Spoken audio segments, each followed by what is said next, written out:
Welcome to 444 Empath Tarot. Take a deep breath and relax. Hi guys, Jen here. I'm going to go ahead and do a bonus reading for Leo. Leo, if you're new here, my name is Jen. I give intuitive readings, guidance. Not really into pop tarot. I don't like to fearmonger. I had not an epiphany, but when I look at other, like the titles, not really more so other readers, but when I scroll on YouTube, because tarot does pop up for me, I do see titles that sort of pop out, and I can see how those can be kind of not clickbait, but I can see why someone will want to click on something like, oh, this person is thinking of you, or this deceased person is wanting you to have that sort of stuff. And I was really just thinking about my own kind of mission statement, and I was really I was anxious about it because I'm not stepping on anybody's toes. Shout out to all the other YouTube tarot readers out there. But, it doesn't sit well with me when it's kind of like clickbait, or if it's like fear mongering. I'm not saying that my readings are just all, positive. I'm definitely not advertising toxic positivity neither. As a reader and as an intuitive reader, I see what comes out. But I guess what I wanted to say was, I want my readings to be more of a, how can I deal with this? People are always going to deal with things regardless, right? And if you're watching tarot videos, obviously something is weighing heavy on your spirit. And most of the times we just want to feel understood, validated, listened to, and, possibly not wanting a way out, but some sort of guidance. And I'm not even saying that I give false hope, but I do believe that in any challenge, there is room for growth. There is room to learn something.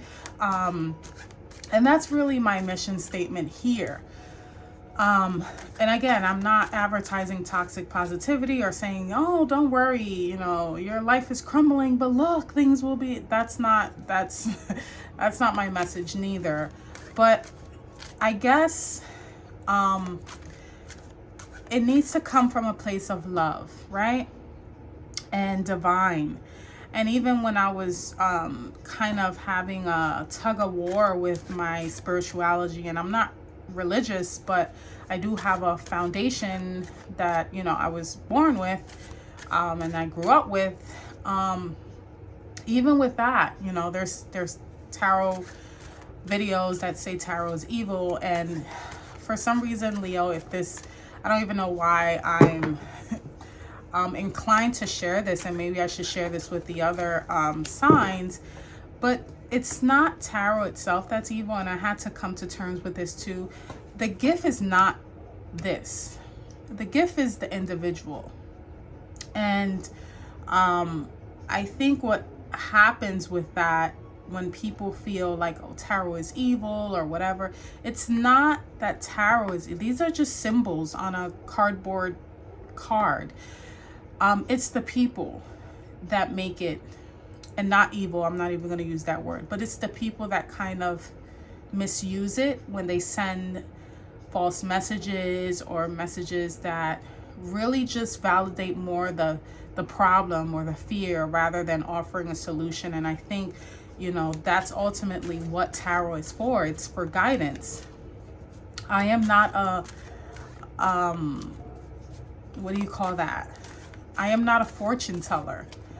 Nor am I a problem solver neither. But if I can lift your burden just a little bit with these readings, then my work is done. So that's enough of my TED Talk. Let me go ahead and pull your past energy, current energy, and since this is a bonus, I'm just going to go ahead and do all pull out all the cards. I'm going to read it and then interpret it and then pull some guidance cards if need be. So let's see. Spirit, let's go ahead and protect this energy. Angels, please protect this reading for Leo. Only messages for Leo's highest and greatest good. My hands are cold. And let's dive in. Take a deep breath. Past energies, you have the Empress in reverse. Current energy, the Star in reverse. What's coming towards you is the Two of Pentacles in reverse, clarifying the Empress. The Knight of Swords in reverse, clarifying the Star in reverse. Justice upright, clarifying the Two of Pentacles. The Ace of Pentacles. So give me just 1 second here, Leo. So, in the recent past, the Empress in reverse and the Knight of Swords in reverse. What I automatically got was a delay of some sort, like, you know, because upright, the Empress is about creativity, the birth of something, feeling it's feminine energy. And when you think of feminine energy, it's about creativity, intuition, you know, things of that nature, artistry, very left-sided brain energy. And I think for some of you in the recent past, which is the catalyst for the energy that's coming up, and we're going to talk about it, is that it felt kind of stalled. It felt kind of, and why I say stalled is because it's clarified by the Nine of Swords in reverse. And usually when I see the Knight of Swords, I think, whoa, this is fast energy coming in. This is very forceful too. The Knight of Swords, he's forcing that horse to go forward. He's like, come on, let's go, let's go. With it clarifying the Empress, it gives me a sense of, if some of you felt like you've lost your creative ability or you've lost your intuition in the recent past, it's not that you lost it. It's that you pulled back a little bit. There's a sense of, maybe for some of you, it was overload, maybe too much creativity, too much, you know, and not saying too much intuition neither, but sometimes, like for instance, for me, when I feel too much in the spiritual and not in the 3D, and I try to be balanced, it's not like spiritual psychosis, but it becomes too much, and sometimes you have to shut it off. Because if not, if you don't have boundaries with your spirituality or your creativity or your artistry or whatever, it can consume you. It can become too much. So when I seen the Knight of Swords, I was like, that's what that was. You're pulling back.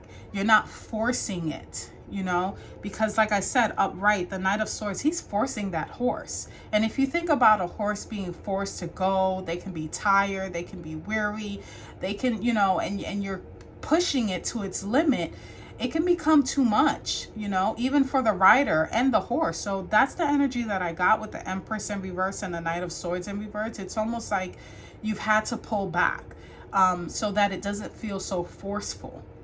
Another thing I want to point out is that sometimes, let's say you're in and I'm not calling anyone manic or anything, I'm not making any diagnosis, but when you're overly consumed in something, pulling back that energy can sometimes be very beneficial, kind of taking a step back from that. So that's what I got from the recent past. And this is a what you need to know. Also, I should have mentioned that in the beginning of the video before I started rambling.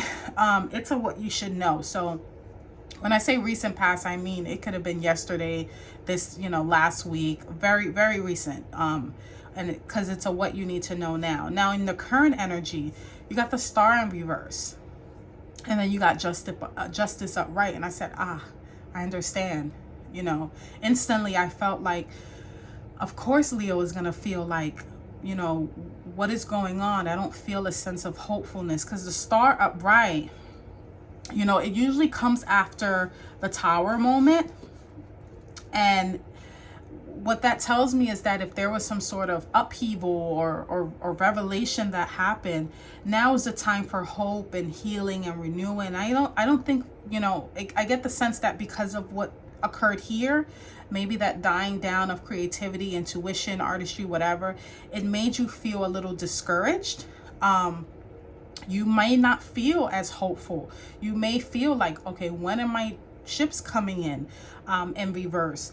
And I do get a sense of even unfairness, you know, with the justice clarifying that star in reverse. You may feel that things aren't balanced, things aren't going according to plan, or things don't feel fair right now even. And that's understandable, especially given this energy here with the Empress in reverse and the Knight of Swords in reverse. I totally get it, and I feel it. Like, you almost, it's like a feeling of discouragement, or a feeling like, how long do I have to wait? This doesn't feel fair. You know, it doesn't feel fair with this Libra energy. You're waiting to balance those scales, and it's coming. It's coming towards you, because here, on the outcome, or what's coming towards you, you have the Two of Pentacles in reverse clarified by the Ace of Pentacles. So if you felt that you have to juggle something, or if you felt unsteady even, because when I see the Two of Pentacles, what the first thing that comes to mind is ground yourself.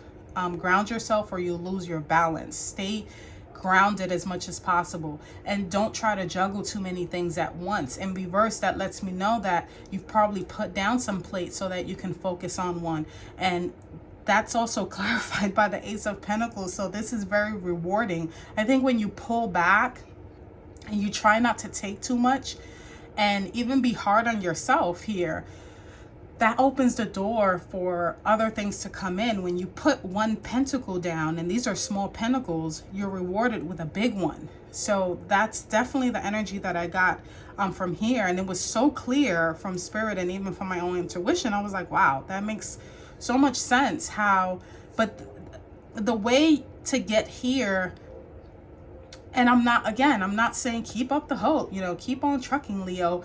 I think you have to kind of push through that. But if I had to give any advice, is find an area in your life where you feel like you're juggling too much, or you feel like you're doing too much, or you feel like it's out of your hands, and maybe you're putting too much energy into it, because then this will come in. It will lighten that burden, it will lighten that load, and then a bigger pentacle can come in, this Ace of Pentacles, and it's divinely guided, it's divinely given to you. It's a gift from above, it's a gift from God, as sort of a reward for saying, okay, you got it, or you moved this out the way, so now I can gift this to you. I don't know if some of you are familiar with that imagery of a little girl holding on to her stuffed bear, and an image of someone divine, Jesus Christ, whoever, has a bigger bear in store for her, but she has to let go of the little bear first in order to be rewarded with the bigger bear. So that's kind of the energy that I'm getting with this.